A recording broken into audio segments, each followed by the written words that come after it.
My official Tears of the Kingdom review. The game's alright, just kidding, but on a more serious note. This is one of, if not the best video game to ever exist. To give Tears of the Kingdom a fair rating, I've come up with a list of sort that I'll use to be able to judge this game on the level it most fits. And before anyone starts typing, that's not true. This is just my opinion, and you are free to state your opinions in the comments. With that out the way, let's get started. Part 1. Performance.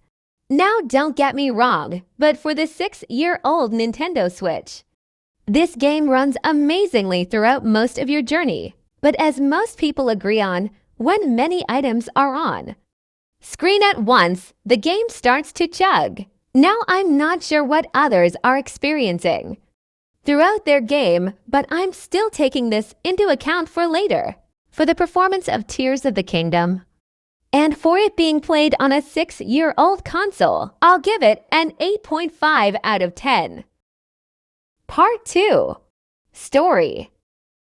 Now for those who have not beaten the story of Tears of the Kingdom, click off the video. But for those who have stuck with me, the story of Tears of the Kingdom is honestly one of the best Zelda stories in the entire franchise. From the characters, to the nods at past Zelda games, to the time travel, it really is a masterpiece that is worth watching every memory before beating the game. As to not spoil much, but for the ones who know, Goat Man on top.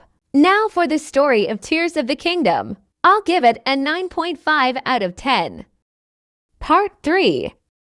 Dungeons. Going into Tears of the Kingdom, I believed that they were keeping the dungeon design from Breath of the Wild.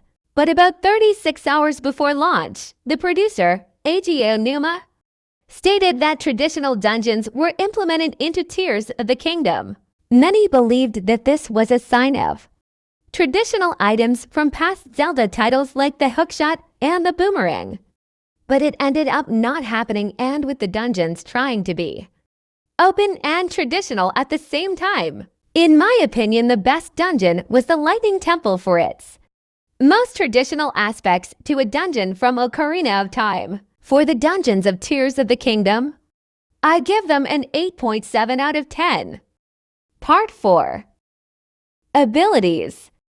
The abilities Tears of the Kingdom gives you to help traverse around the world is just mind-blowing, as it reinvents the way we think of open worlds. Ultra Hand allows you to build almost anything you can think of, like hover bikes, Gundams, and more. Fuse allows you to come up with almost infinite numbers of combinations to use and stick to your weapons, bows, and shields. Ascend allows you to basically cheat climbing and lets you get into some spots you maybe aren't supposed to be in. And Recall can reverse time, and come on, that in itself is so much better than Stasis from Breath of the Wild.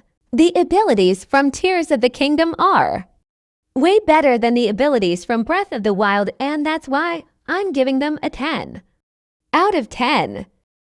Final thoughts. If you are lucky enough to play this awesome game, don't take that statement for a grain of salt. Say yes 100% of the time. I promise you that your experience will be different from your friends, but at the end of the day, y'all will have the same enjoyment as the other, because no matter how you play this game, it will always surprise you with something new around the corner. Thanks for watching my review of Tears of the Kingdom, and don't forget to like and subscribe. It really means a lot to me.